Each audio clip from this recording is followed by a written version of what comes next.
কেমন আছেন? ভাই খুব বেশি তো ভালো নেই, অনেক কষ্টেই একটু আছি। জোরে কথা বলবেন। আপনার নাম ঠিকানা? নাম ঠিকানা? হ্যাঁ, নাম হয়েছে মেঘলা। মেঘলা। আর ঠিকানা হয়েছে দেশের বাড়ি ময়মনসিংহ। দেশের বাড়ি ময়মনসিংহ। হ্যাঁ। আচ্ছা, এই যে গ্রামের বাড়ি ময়মনসিংহ, আপনি আসছেন ঢাকা শহরে। কেন আসছেন বলেন তো? আসছি ভাই, অনেক কষ্ট করে আসছি, কেন অনেক কষ্ট করেই আসছি ভাই।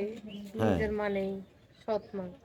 আচ্ছা, মানুষের বাড়ি কাজ করে আগে খাইতাম, হুম, এখন পার্লারে কাজ করে খাই। খুব আচ্ছা। কষ্টেই আসছি ভাই। এই যে পার্লারে কাজ করলে নাকি অনেক টাকা ইনকাম করে মানুষ? মানুষে অনেক টাকা তো ইনকাম করে, তাদের দোকান, নিজস্ব দোকান থাকতে হয়। আমি তো হুম, পরের দোকানে কাজ করি।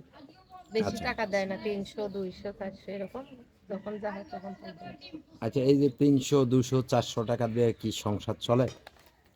না চললেও চালাইতে হয় কষ্ট করে, গরিবের যা অবস্থা, আচ্ছা, গরিব হইলে যা হয়। আচ্ছা। তো আপনার গ্রামের বাড়ি কোথায় বললেন? ময়মনসিংহ। ময়মনসিংহ। হ্যাঁ। ময়মনসিংহ কোথায়? ময়মনসিংহ কলাদুয়া গ্রাম। আচ্ছা। তো এই যে ময়মনসিংহের মেয়েরা নাকি সবসময় স্বামীকে বেশি আদর করে।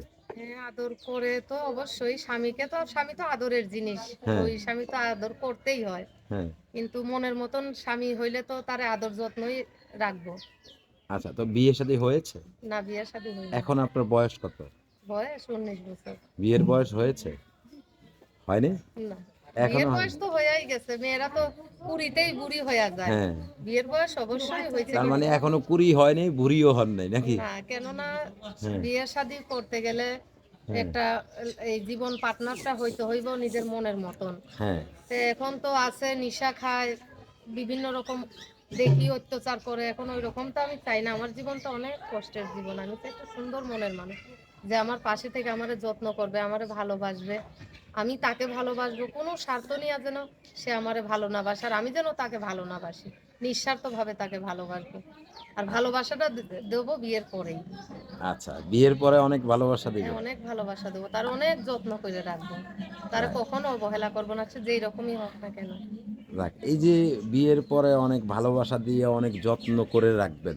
আসলে যার কাছে বিয়ে বসবেন তার বয়সটা কেমন হতে হবে? তার বয়স যেই রকমই হোক, যেন তার মনটা অনেক সুন্দর হয়, আমি গরিবের মেয়ের যেন আমার কোনো অবহেলা না করে। আচ্ছা, এখনকার দিনে মেয়েরা বেশিরভাগ বয়স্ক লোক খোঁজে। আসলে আপনার চয়েসটা কেমন সেটা একটু। আমার চয়েসটা, আমি কোনো বয়সও দেখবো না, কিবা ইয়ংও দেখবো না।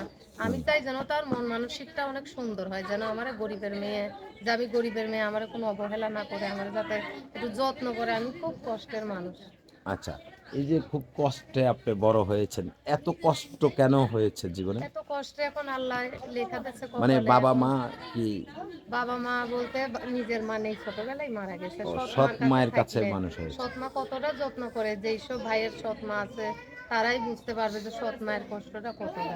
আচ্ছা, তো আসলে এই যে আপনার সাথে যদি কেউ যোগাযোগ করতে চায় কিংবা কেউ যদি আপনার পাশে দাঁড়াতে চায়, কিভাবে দাঁড়াবে? কিভাবে?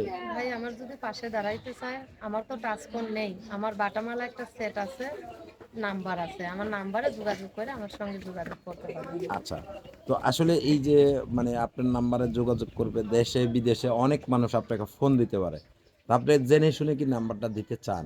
হ্যাঁ, আমি জেনে শুনেই দিতে চাই, যেন এইভাবে তো আর একা একা জীবন কাটানো যায় না, অবশ্যই একটা জীবন সঙ্গীর দরকার হয়। আর মেয়েদের জীবনে তার স্বামী না থাকলে তার কোনো মূল্য নেই। আচ্ছা, স্বামী একটা মূল্যবান জিনিস। আচ্ছা। তো আসলে স্বামী মূল্যবান জিনিস অনেক আপনি বললেন, কিন্তু অনেক মেয়েরা তো স্বামীকে অবহেলা করে বেশি। এখন কে অবহেলা করে ভাই আমি জানি না, কিন্তু আপনি আমি কি যদি, অবহেলা করবেন? না আমি কখনো অবহেলা করব না। স্বামী পাইলে স্বামীরে অনেক যত্ন, অনেক ভালোবাসা দেব। আপনি এত সুন্দর করে সাজুগুজু করে আসছেন, কি কারণে সেটা একটু বলেন তো? সাজুগুজু করিনি ভাই, এই নর্মাল শীতের সময় একটু লিপ জল দিছি ঠোঁটে, এইটাই, এছাড়া আর কিছুই না। আচ্ছা। তো আপনার এই ভিডিওটা যারা দেখছে তাদের উদ্দেশ্যে কিছু বলার আছে কিনা? তার উদ্দেশ্যে বলা আছে, ভাই আপনারা গরিব মানুষ, আমি কেউ কোনো খারাপ কমেন্ট করবেন না। যদি আপনাদের মন চায় আমার পাশে থাকবেন, মন যদি না চায় আপনারা আমার পাশে থাকবেন না। তো ঠিক, এইটাই আমার হ্যাঁ। বলার। তো ঠিক আছে, ভালো থাকবেন। দর্শক আপনারা সকলে ভালো থাকবেন। আপনার বিয়ে শাদীর বিষয়গুলো সম্পূর্ণ আপনাদের দায়-দায়িত্ব। আমরা এই ধরনের কোনো দায়-দায়িত্ব নেই না। আপনারা আপনাদের নিজ দায়িত্ব যাচাই-বাছাই করে তারপর মোটা অঙ্কের টাকা-পয়সা দিবেন, বিয়ে শাদী করবেন, যাই করবেন আপনাদের নিজ দায়িত্বে। সকলে ভালো থাকবেন, সুস্থ থাকবেন। আল্লাহ হাফেজ। আসসালামু আলাইকুম।